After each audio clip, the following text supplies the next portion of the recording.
करोड़ रुपया खर्च किया है और इसको साझा किया जाता है। मान्यवर, 7 दिन पहले हर राज्य को सूचना भेजी जाती है और वो सूचना साइट पर सबके लिए भी उपलब्ध है, मान्य सांसदों के लिए भी उपलब्ध है। मगर कुछ लोगों को है कि यहाँ की साइटें खोलते ही नहीं है, विदेश की ही खोलते हैं। तो अब विदेश में तो इसकी अर्ली वार्निंग सिस्टम आएगी नहीं, हमारी साइट देखनी पड़ेगी। मान्यवर वर्षा, एक मिनट, अब सुनो भाई, मैंने ध्यान से आपको सुना है, सुनिए जरा। नो प्लीज, इस तरह से नहीं चलेगा, सदन है। Facts and figures and details are being imparted. Please, मान्यवर, Honorable Minister.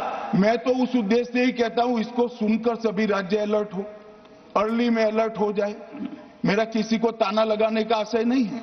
वर्षा के लिए अर्ली वार्निंग सिस्टम है, हीट वेव के लिए है, तूफान के लिए है, चक्रवात के लिए है, यहां तक बिजली के लिए भी अर्ली वार्निंग सिस्टम है, जो 10 मिनट पहले बिजली अक्षांश रेखांक के साथ कहां गिरेगी वो सीधा कलेक्टर को इन्फॉर्म करती। मगर इसका कोई जिक्र नहीं कर रहा है। मैं तो मानता हूं जानकारी का अभाव होगा, जानकारी का अभाव है तो भी ठीक नहीं है, और राजनीति है मान्यवर तो बहुत दुखद है। मान्यवर, कई सारे राज्यों ने इसका उपयोग भी किया है और परिणाम भी आए। और इस अर्ली वार्निंग सिस्टम के तहत मैं आज सदन को बताना चाहता हूं, 23 तारीख को ही मेरे ही अनुमोदन से 9 एनडीआरएफ की टीमें केरल के लिए रवाना हो गई थी कि वहां लैंडस्लाइड आ सकता है। भारत सरकार ने 9 एनडीआरएफ की टीमें विमान से वहां भेजी। मैं पूछ सकता हूं मान्यवर, इतना मुझे पूछते हैं सारे लोग, केरल सरकार ने क्या किया?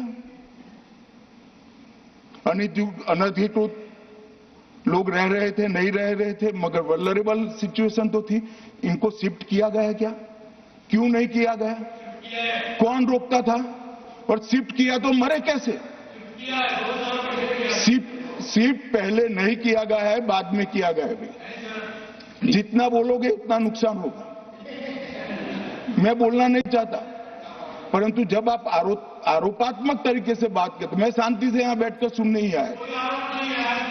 मान्यवर, मैं आज आपके माध्यम से कहना चाहता हूं कि early warning system Narendra Modi ji 2014 में प्रधानमंत्री बने, 2016 से ये प्रोजेक्ट चालू हुआ और 23 तक दुनिया की सबसे आधुनिक अर्ली वार्निंग सिस्टम कहीं पर है तो भारत में। और इसका 7 दिन पहले इसका अनुमान देने वाले 4 ही देश है, उसमें से एक भारत है। मगर उसको पढ़ना पड़ता है, डिमांड करने से कुछ नहीं होता। मान्यवर, जो उन्होंने कहा कि भाई डिजास्टर के पैसे रिलीज करने का राज्य के साथ पास अधिकार नहीं है, वो गलत है। मान्यवर, मैं इसकी भी स्पष्टता करना चाहता हूं क्योंकि सदन का रिकॉर्ड साफ रहना चाहिए। एसडीआरएफ में 10% राशि कोई भी राज्य अपने हिसाब से, अपनी गाइडलाइन से इश्यू कर सकता है, और 100% राशि भारत सरकार की जो गाइडलाइन इश्यू हुई है, गाइडलाइन इश्यू के किसी भी परमिशन की भारत सरकार की जरूरत नहीं है, गाइडलाइन को सिर्फ फॉलो करना है। मगर जो ये डिजास्टर के पैसे हैं और कोई हेड के अंदर तो खर्च नहीं हो सकते, हमें इतना तो चेक एंड बैलेंस रखना पड़ेगा। तो फिर भी 10% खर्च तो डिजास्टर के नाम से कुछ भी आप करें कोई नहीं पूछता है।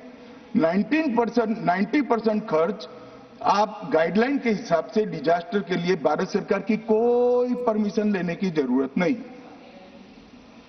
और बंगाल का भी कहा मान्यवर, डिटेल स्टेटमेंट नित्यानंद जी पढ़ेगी, मतलब मैं स्ट्रक्चर्ड स्टेटमेंट नहीं दे रहा हूं, सिर्फ स्पष्टताएं कर रहा हूं। मान्यवर, बंगाल का भी कहा, हमने 6,244 करोड़ रुपया 14 से 24 तक बंगाल के अप्रूव किए हैं, और जिस प्रकार से इनके खर्च का हिसाब आता है, इस हिसाब से रिलीज होते हैं। उसमें से 4,619 4619 करोड़ रुपया हमने रीएम्बर्स कर दिया है, मगर वहां थोड़ा प्रॉब्लम है हिसाब भेजने में। अब वो तो मैं अच्छे से नहीं कर सकता साहब, बंगाल ने ही करना पड़ेगा। अकाउंट देना पड़ता है तो सरकार है, कोई पॉलिटिकल पार्टी नहीं है ना। सरकार के कुछ रूल्स होते हैं, रेगुलेशन होते हैं, अकाउंटिंग सिस्टम होती है, एजी का ऑडिट होता है। हम किसी को नहीं मानेंगे तो थोड़ी तकलीफ आएगी, मगर धीरे धीरे आदत पड़ रही है, इंप्रूवमेंट आया है। इसीलिए 6244 में से 4619 करोड़ रुपया इनका रिलीज हो चुका है। और मैं फिर से कहना चाहता हूं मान्यवर, अर्ली वार्निंग सिस्टम दी गई थी, इसीलिए 23 तारीख को हमने एनडीआरएफ की 9 बटालियन वहां पर 9 बटालियन वहां पर हमने भेज दी थी और 3 कल रवाना करी है। एनडीआरएफ की बटालियन उतरने से भी अलर्ट अगर हो जाते तो काफी कुछ बच जाता, मगर मैं किसी पे दोषारोपण नहीं करना चाहता हूं। ये समय है केरल की सरकार के साथ खड़ा रहने का, केरल की जनता के साथ खड़ा रहने का, और जो लोगों की हानि हुई है उनके साथ खड़ा रहने का। मैं सदन को विश्वास दिलाना चाहता हूं, irrespective of party politics, Narendra Modi सरकार केरल की जनता और केरल की सरकार दोनों के साथ चट्टान की तरह खड़ी रहेगी, किसी को संशय रखने की जरूरत नहीं। Z News.